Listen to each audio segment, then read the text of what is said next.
Welcome, everybody, to another episode of Krash and Thunders. I am your host, Krash. And I'm Thunders.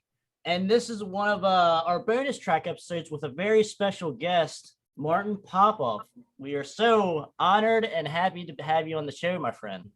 Very Absolutely. cool. Thanks for having me, guys. This will be fun. Yes, this will be very good. So we're gonna do the bonus tracks for this episode as ACDC's most or underrated era, you could say, from 1981, starting with For Those About to Rock and ending in 88, 89, right before the Razor's Edge, finishing off with Blow Up Your Video.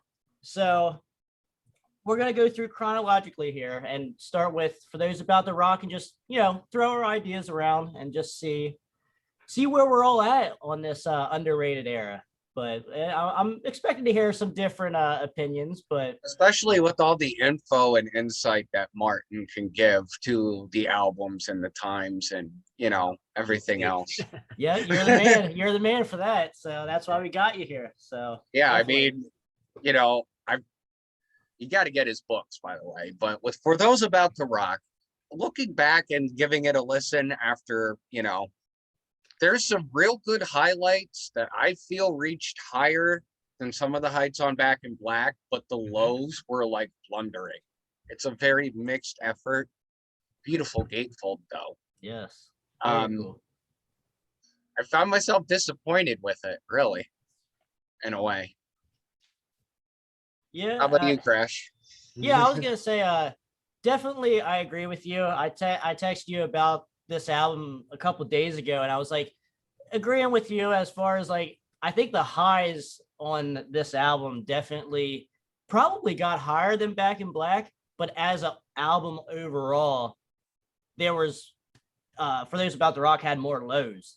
It was kind of like a up and down, album for me anyway. Like COD, you're not beating that song. I think that might COD and Spellbound to me really blew me away. I think COD is probably better than anything on Back in Black, possibly. Yeah, I mean, I could argue that, but So Martin, can you tell us a little bit what your thoughts are on this? Yeah, so when this came out after Back in Black, obviously Back in Black was such a massive album and it went diamond. I mean, it wasn't diamond at the time, but so this album comes out, and I think I recall most fans thinking it was a little bit of a sellout. It was a little bit mellower. The production was a little more pillowy and soft on it. The songs were slower. The drums are almost kind of like too big and dominating on it. Certainly there was a lot of excitement about Back in Black. I agree with you guys on COD, an amazing song. I think Put the Finger on You is a really good one for a poppy one. Like when that chorus kicks in, it's actually, I almost like it better than You Shook Me All Night Long. Agreed. There's a lot of good songs on Back in Black as well. But, I think, Injective Venom and Let's Get It Up and all these little sexual double entendres and stuff was starting to kind of wear on you after a while. Snowballed. Breaking the Rules is really slow on here. But For Those About to Rock, the title track is one of those early good exercises in like building anticipation and when it kicks off and the explosion and all that. But this was definitely a I believe it went 7 times platinum still. Was so it it's 7? a massive record, right? Yeah. Wow. But it did feel a little bit like the weaker cousin of Back in Black. Back in Black still was quite raw and it had that real excitement to it. And Brian Johnson was basically accepted and embraced right away. Everybody loved him. But yeah, it just seemed a little mellow. The other thing is we're right in the thick of the new wave of British heavy metal at this time. So you got Saxon and Motorhead, you got Iron Maiden moving on to Killers. There's a lot of competition. You've got Ozzy moving on to the second album. You've got the second Black Sabbath with Dio at this time. So there's a lot of good stuff coming out. Scorpions is about as powerful and great as they'll ever be in 1982 with Blackout. Right? Agreed. they really felt like you know, and you know, there was that cognitive dissonance of this band that you love, this outlaw band, who were never that huge yet, just being so massively big, and then turning in an album that just seemed a little tired and lacking in energy, especially with all this competition coming up behind them. So yeah, it did, to, if you were a true metalhead at the time, you were kind of disappointed in this. Yeah, I agree with you. It does come off as flat as well. Just the songwriting isn't, as you could say, as good. But then, you know, again, like you get more of the same though with a lot of the AC/DC stuff. So I mean, you kind of have to expect that as well. But like we said, like, you know, there is high on here, you know, but there is also some lows. So, you know. Oh yeah, and the lows are really low. Yeah. Yes. So after, am I correct that yeah, by the time the album was released, Martin, that the band was pretty much sick of it because Mutt Lange just dragged them along searching for a drum sound for like months or something? That's right. I do kind of remember that story now. Yeah, they were not happy with Mutt anymore. And Mutt is an interesting, you know, case study in psychology, because so is Phil Spector. Yeah, exactly. So Mutt is moving along through this. You know, he had worked with City Boy and Boomtown Rats, and then the first AC/DC's a pretty normal kind of situation. But at this point, he's starting to get really obsessive. And so this starts that. It moves into High and Dry. You know, Def Leppard went through the exact same thing with him. That it's like, my gosh, he's really making me work these vocals super hard, but I'm happy he did it, blah, blah, blah. But still, AC/DC managed to get an album out in 1980, in 1981, in 1983. And by the time they're making the 1983 one, Mutt's like right off the deep end with just overthinking everything. Yep. Which isn't AC/DC's formula, it seems, or wouldn't necessarily fit right. They go about things compared to how Def Leppard did. Exactly. So you're catching him here and he's not on the next record, right? Yep. Yeah. And so speaking of the next record, coming out in 1983, I believe it was, it was Flick of the Switch here. Yeah. And for me, I would say one of the most underrated. One of the most underrated. Nice. Awesome. That is awesome right there. Got Brian, Brian, Malcolm, and Angus on that one. Oh, nice. It don't get much better than that right there. One of the coolest things I own, that's for sure. The only thing I got for AC/DC is a memory of seeing them in 2016 with Axl and Stevie and Chris Slade. Wow. Probably the weirdest, but one of the coolest lineups, like a historical moment. Yeah. Gotta give it to Axl. He really, there was the jokes going around, oh, is he going to show up on time? But he delivered. Yeah. Gotta give him credit. Yeah, for sure. But Flick of the Switch, man, I really like this record. My dad had it on cassette. So as a kid, you know, I knew TNT and Hell's Bells. So I gave this one a listen. And even though I didn't know any of the songs, I felt the majority of them were as good as a lot of what was on that. And I still kind of feel that way on, you know, listening back to it over the last week or so, going back over these records. Yeah. I don't know why or what. Maybe it was the music videos they put out. I don't understand why this album didn't get picked up. Yeah, I was gonna say they the two videos, I believe, is Flick of the Switch and Nervous Shakedown, I believe it is. And they're just like kind of just like in a garage or in a studio or something and just playing at the same time. Yeah, I don't know. But as an album, though, I really like this album. This is one of the last ones I was able to find physically. And I'm like, I got to get this. Like, this is the one album of AC/DC I would probably just, you can take everything else away, but I'll keep this one. So, you know, Flick of the Switch is really good. Really cool riff. Nervous Shakedown, I don't think gets much better. You know, like just as a slower song. You know, I think that's really, really good. Bedlam in Belgium, very cool. Badlands, Rising Power, you know. Yeah, I was gonna say Rising Power into This House is on Fire. It's just that to me is like just an awesome double. Well, 1-2 punch right off the bat. Yeah. You know? Yeah. And then you got Flick right after that. So you got the 1, 2, 3 punch. And then the 4 is Nervous Shakedown. So there you go. That's a strong first half, right? A beginning of a first half there. So yeah, Guns Martin. for Hire, I think they started the tour with for this album. Usually, I think from footage I've seen, at least. I could be wrong. Yeah. I love this album. This is my favorite AC/DC album of the entire Brian Johnson era by a long shot. Oh yeah. And you know, I would even rank this probably third favorite of the entire catalog. I'd probably go either Power Age or Highway to Hell, and then this one. You know, in those first two. So I love the heaviness of it. You know, they self-produced it, but that's fine. I think it sounds great. And I totally agree with you guys. Like what an amazing first side of music here, including Landslide, but Guns for Hire. What a great song to kick off a show with. This album, just start to finish, it's the heaviest one.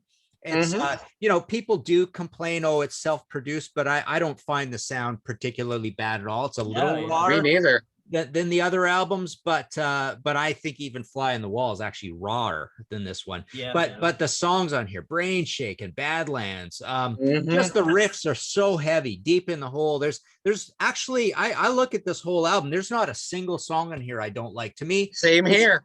Yeah, this is almost like their I always call this like their Black Sabbath Born Again, you know, 1980s. It's like the heavy Dark Horse album. But and my buddy, you know, who we started the magazine with years ago, Brave Words and Bloody Knuckles, Tim Henderson, this is his favorite of the Brian era too, and we really bond over how much we love this album. But it's just so anthemic and kick ass, like just the heavy choruses and everything. It's no nonsense. It totally competes with you know, everything from, you know, all the old 70s bands that are doing great at this time, you know. And it just pains me that it wasn't more embraced. It's got that strange album cover, you know, it was embossed. The original was embossed. Odd. What's wrong with that though? Yeah, it's their album covers are really kind of simple and austere, and obviously they always tried to, you know, play up Angus, but and I agree with you guys, Krash. You know, when you talk about the video, well, both of you guys have talked about the videos. I love the idea of that, you know, setting up in the airport hangar or garage or whatever it is, rehearsal space, and just knocking it out. That seems so cool for these songs. And you got that just seems what the band was really about at heart. Yeah. So I don't know why this album wasn't more recognized, or is it? I mean, you know, I think it is just a little too heavy and a little maybe underproduced for radio. But those videos, you know, if you're right, I think you're right in saying it was Flick of the Switch and Rising Power. Flick of the Switch is a good heavy rock, and that sounds like it could be a heavy AC/DC single. But Rising Power is quite slow, and it takes a lot of patience. And it's odd that they would have picked that as something to really promote. Obviously, I suppose they did it because For Those About to Rock was such a success of that style. Yeah, hands down my favorite of that era for sure. Oh, agreed. Yep. But it seems like the intensity in like an opening slower number like Rising Power, even though it's slowed down, the intensity is like contained. It doesn't lose. It's a nice creative thing to do. It's a little daring. It's a little brave, right? Yeah, agreed. So I think we're all pretty much in agreement as far as this as being one of their top albums, one of the most underrated albums, I would say. Then, so yeah, very cool. So. And that's the last album with Phil drumming, correct? Yeah, because Simon Wright did the tour. Until much later, Yep.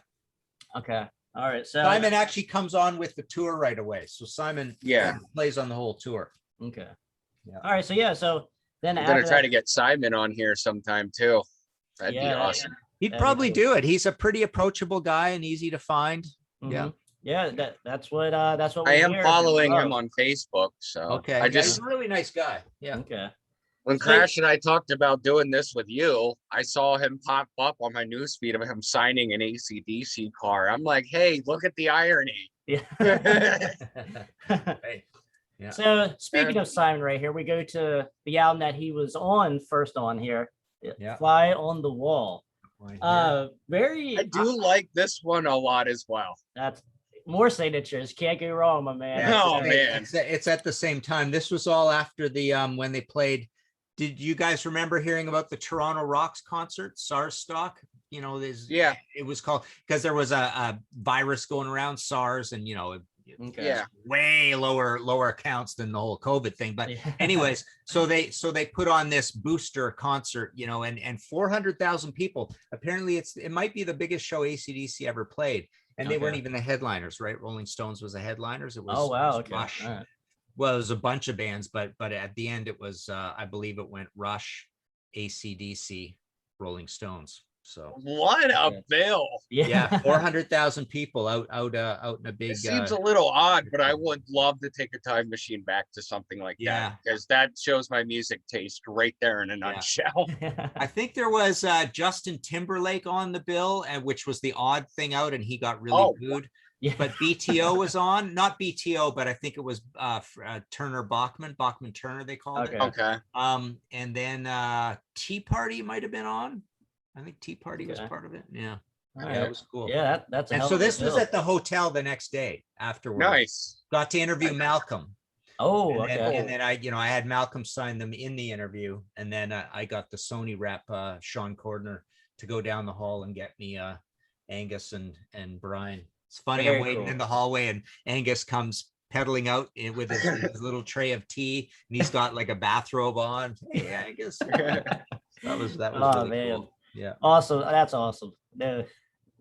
But so yeah, definitely Fly on the Wall, I think is you could say like you said, Martin, it's very raw. It does have that rawness to it. I do like the sound on this album. I think it's just were they trying to go a little bit more mainstream? Is this where they were starting to get a little bit trying to hit the MTV, thing? You're just trying to ride that wave a little bit with this at all? You think it just trying with I guess you could say Sink the Pink is one of their more mainstream typical songs, but I don't know though, because they're taking digs at the popular people with Sink the Pink though, aren't they? So are they trying to be ironic by making it big, by making fun of it? Very well. Quite possible. I mean, I would say so. It's interesting. So 1985, they're looking at Quiet Riot selling more Bon Jovi, Twisted Sister selling more records than them, Mhm. Dokken coming up and Great White and all that. Yeah. Ozzy doing better for years now. Priest is now doing better than them. So they've had a record that only went gold. Actually, it's platinum. Fly on the Wall is, Flick of the Switch is platinum. Yeah. So 1985. So hair metal is now a couple years old. So I suppose they're participating a little bit, and the songs are a little more, playing with girls and stuff like that, right? Yep. Send for the not so much Send for the Man, but First Blood. So I always Foundations. Yep. Yeah, I mean, I like this album a fair bit. I do too. Yep. I quite a bit, but it's nowhere near a Flick of the Switch. And I find it, I find the production a little bit muddier and the drumming a little bit more, reverb or wet, as they call it. Yeah. And the songs, I think the lyrics are a little sillier. And the other funny thing about this that most people say is that Brian's voice sounds pretty shot on it. Like he's really seems to. It sounds like it's muddied in the mix. Everything else sounds like, in a way, if it was like live, it sounds like he's struggling to get higher or just as high as the band. Exactly. Yeah. I think that's where it's a fun album. It's almost more of a party album than Switch. Absolutely. Look at the Switch seems a little more sober and more like down to business. Mhm. That's a Or good like we're example of trying a to dry compete. drum sound too, Krash. Yeah. Just so you know, wet and dry Yeah, difference. Okay, all right. So I would say it just seems like it's a little more of like a drunken album. Yeah. And than Flick of the Switch. So that's my assessment of it. And I was just gonna throw in, since we talked about the videos for Flick of the Switch, they kind of did somewhat of the same. Like they did like a little, like it was like 3-part or 4-part music video It was a 5-part, Oh, actually, I 5-part. think. Okay. It was a home video that they released on VHS. I know because I used to have Fly on the Wall VHS. I had Who Made Who VHS, and I had the Clipped. Okay. They did these like, and it was popular with a lot of bands at the time to go along with records. Priest did it with Fuel for Life when Turbo came out. They put a VHS together of all of their music videos from 1980 up till Turbo. Yeah. So that was a popular concept. So actually, each music video is literally like supposed to be the same storyline. Yes. Yep. Yeah, because just to give you some background. Yeah, because I was gonna say, because like at the beginning, they go into this like bar or club, and then like they do Sink the Pink, Shake Your Foundations, and then like at the last video, they just tear the whole building down like with their music, Shake Your Foundations stuff. Yeah, and it's actually pretty cool to watch like all 4 or all 5, whatever it is, in order, kind of like a little mini show. It's cheesy and it's fun. Yeah. And speaking of cheesy and fun, just the the chorus is, I mean, the lyrics are getting a little silly, right? I mean, it's not that they're way more silly than all the old lyrics. It's just that we just hearing it over and over again, and it's a little bit jumping the shark, it's a little bit. Okay, it's actually the same thing over and over again, and it's like at 90% of the previous album, which was at 90% of the previous album in terms of like we're hearing all the same jokes over and over again. I'm not sure if that like those music videos were really a hit on you or on MTV at all, or like I don't ever remember like hearing anybody talk about those videos or just seeing anything, I mean, it's a little bit like Maiden losing the bloom, or even Priest at this point. It's like, these bands are people are noticing, like the critics and the fans are noticing that they're not making their best music, and the bloom is a little off, and they're getting replaced by Warrant and Cinderella. Not Warrant. Look at what Priest did a year later. Yeah. Well, yeah. So Priest has got Turbo a year later, and then they've got Ram It Down. So and Maiden has got Somewhere in Time and Seventh Son, and then it even gets worse with No Prayer, and then it gets worse with Fear of the Dark.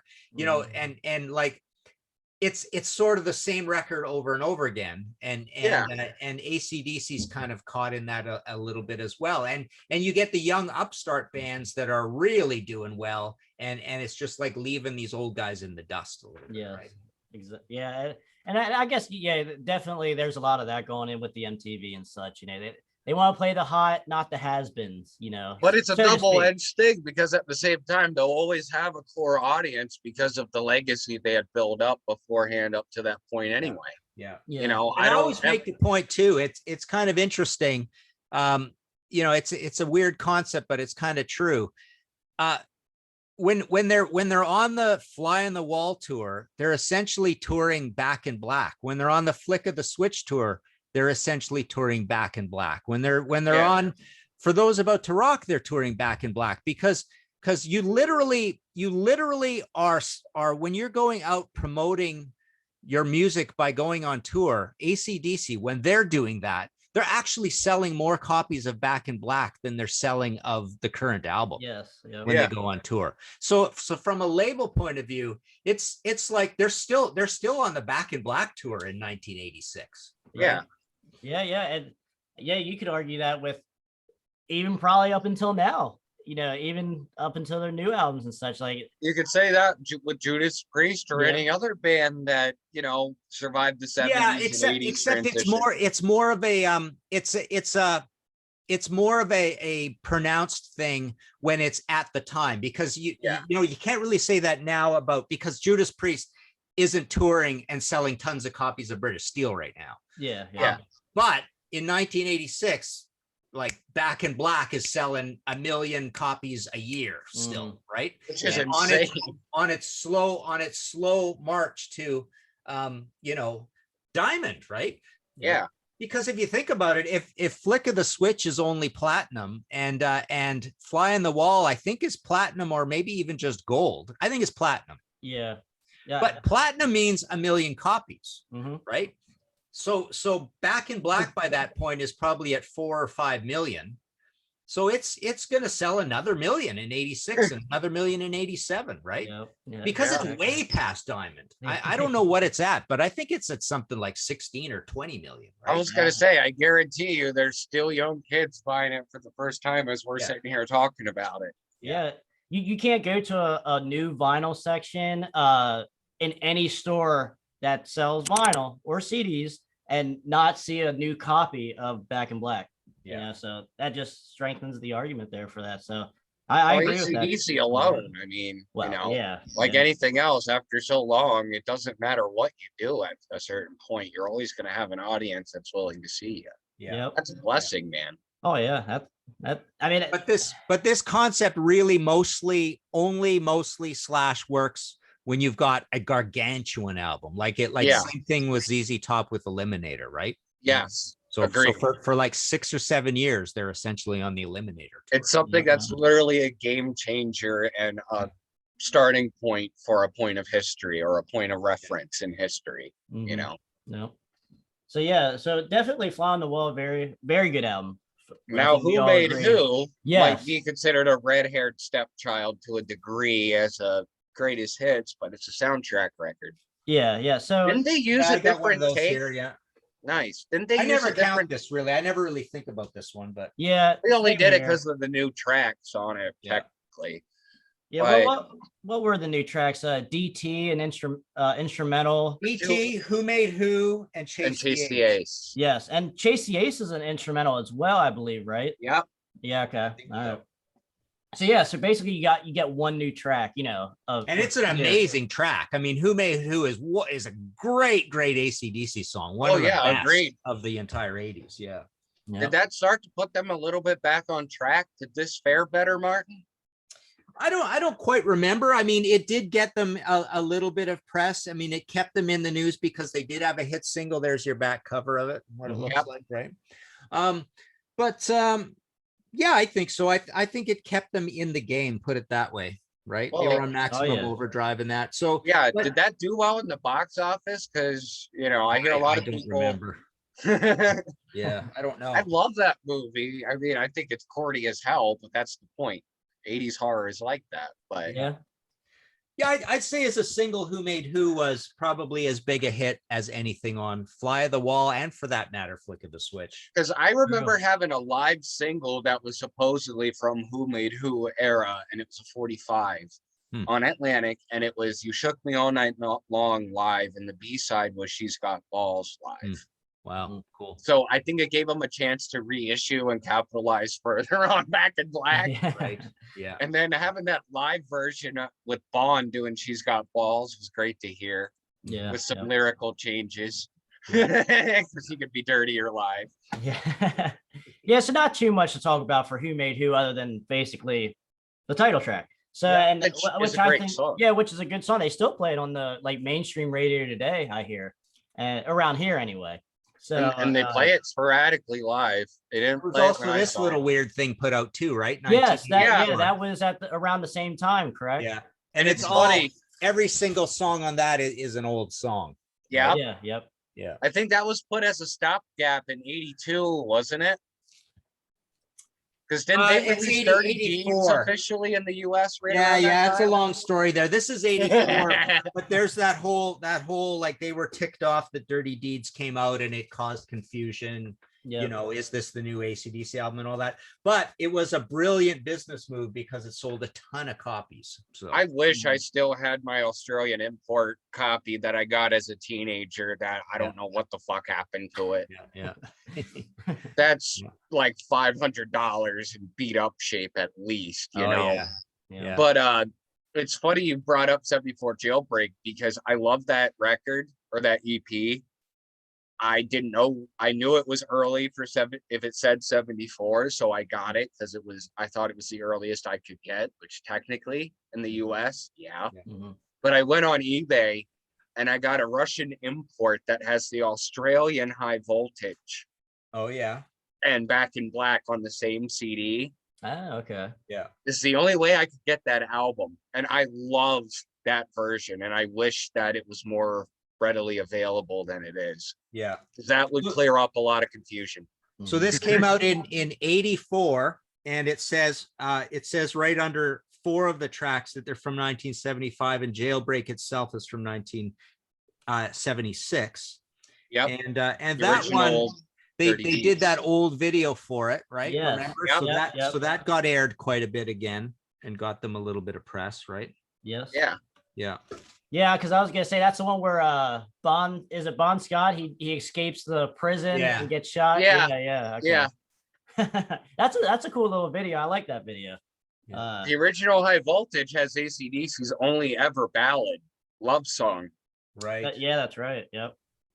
So pretty much after all that going on, all those like little releases, we got, blow up your video here. So Another supposedly red-haired stepchild. Other than 2 songs, I really like this after a re-listen because I didn't care for it when I first heard it as a teen, other than the first 2 tracks.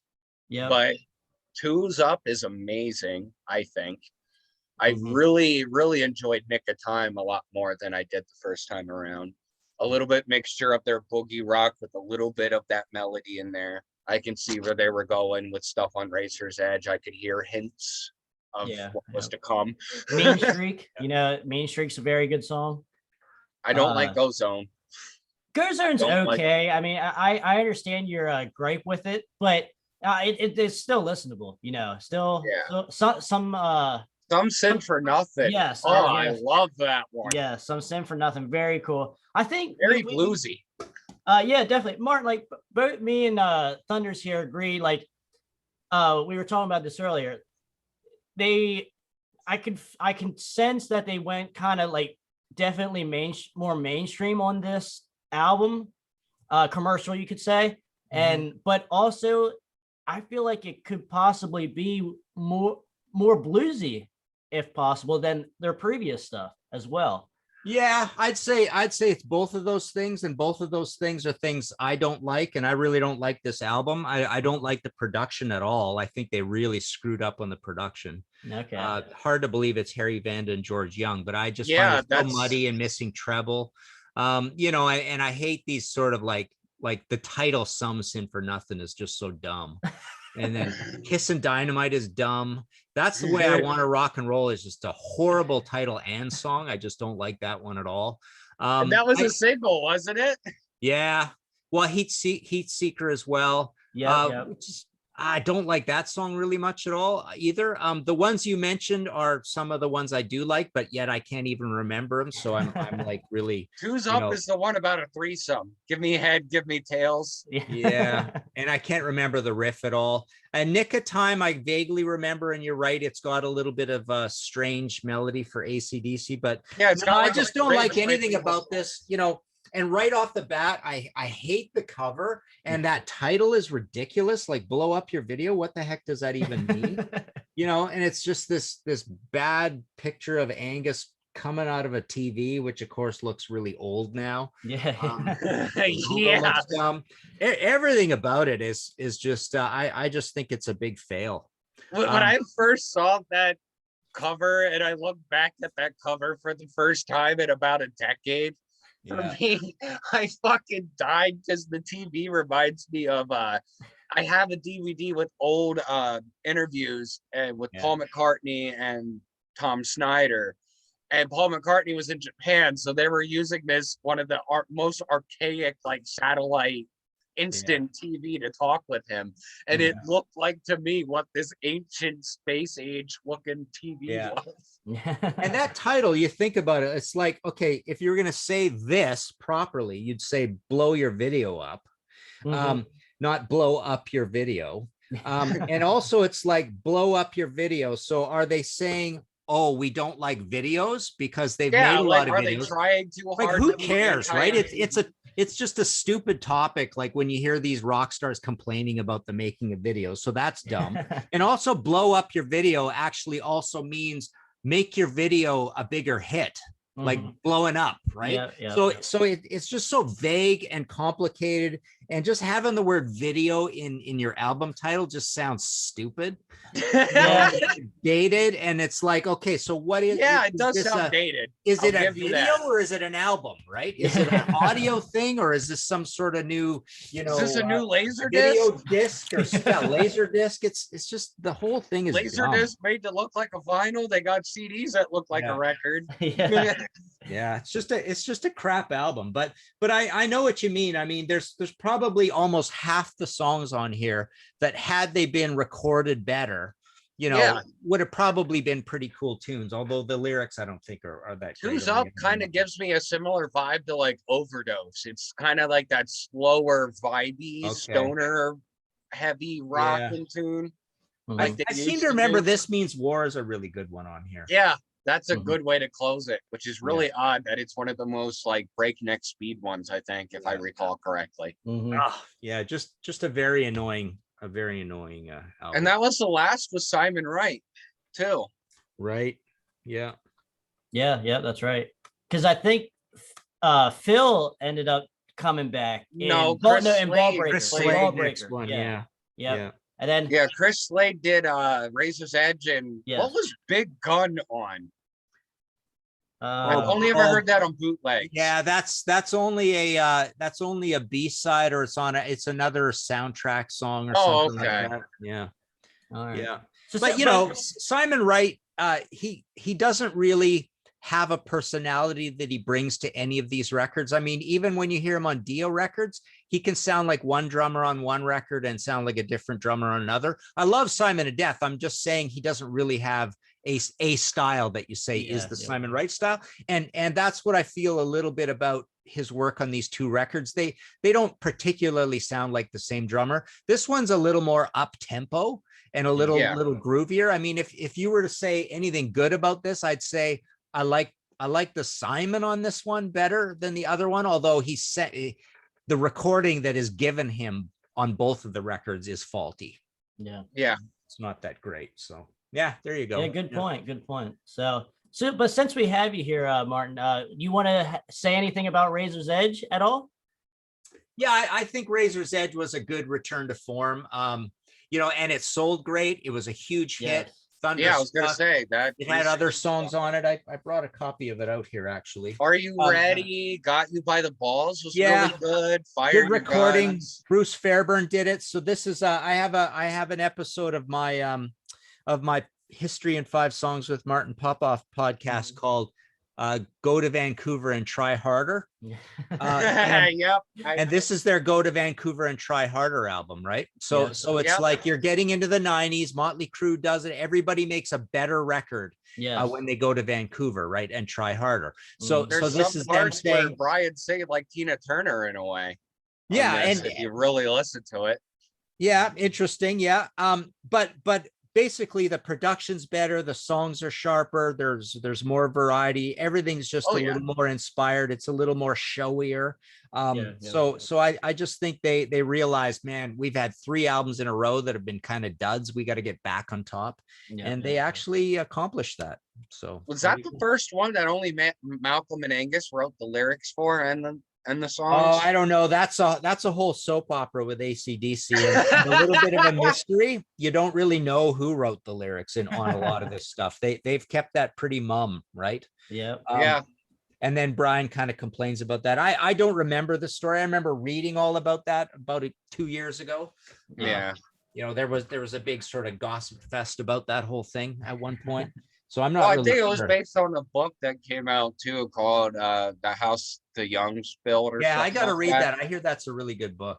I have the ebook, but I don't have the time. I've got my kids in the living room right now, and life is just too hectic for me to have time to sit down. But apparently, it goes into a lot of that. So I don't know if that was related, because I know that book's not very old either. So So I guess wrapping this up here, I guess we all really agree on Flick of the Switch as far as the best of the 80s era. Sure. So and I guess we could say runner up would have been Fly on the Wall, I guess. You could I guess so. I guess so, yeah. I'd agree with that. So yeah, so very cool, guys. Check out all these albums. They're all worth checking out and purchasing. Either whether you like vinyl or CD or cassette, So the one thing I really liked about this era too, as opposed to some of the post 2000 stuff, not to discredit it, but a lot of the reason why I like the Dawn era so much too is you had such different styled riffs. There wasn't like they were trying to recapitalize, sort of. They were trying to, Yeah. Every record was a little different, so to speak. Yeah. A different vibe to it, Absolutely. And the strong points on each of these records are worth the purchase, even if the weak points are pretty awful too. Yeah. I mean, it's still AC/DC, you're still going to get that. You're not going to get a sellout album, like Load or something, or Saint Anger, so definitely, Because I was going to say, despite the fact that maybe Fly on the Wall was trying to sort of absorb into the mainstream by being ironic and cheeky at the same time, sort of, it still doesn't sound anything too far off or what you'd expect from an AC/DC record at that time. Yeah. So I guess like Motorhead. Yeah, and Martin, do you have anything else you'd like to add? No, I don't think so. I think we covered it all. That's cool. So thank you again for coming on, Martin. We appreciate We'd love to have you back. If you want to come back on, we'll have a whole slew of topics to talk about. So all right. Yeah, we'd love to have you on again. There's topics I've already said to you in private messages that I'd love to discuss with you. Yep. Well, I got to save my voice and spread these things out a little bit. Oh yeah, absolutely. That's in a lot of places. So of course. So no doubt, no problem. But so guys, if you guys like what we're doing here on Krash and Thunders, bringing in the guests like Martin here and having the artist interviews, doing our album reviews, reactions, click the like button, click the subscribe button, leave a comment for Martin. I'm sure he'll come around, check him out and possibly answer back. Never know. But until next time, guys, I am Krash. And I'm Thunders. And that's Martin Popoff. Check him out. Check out all his stuff. I'll put the links in the description where you can find them. And until next time, guys, we will see you later. Later.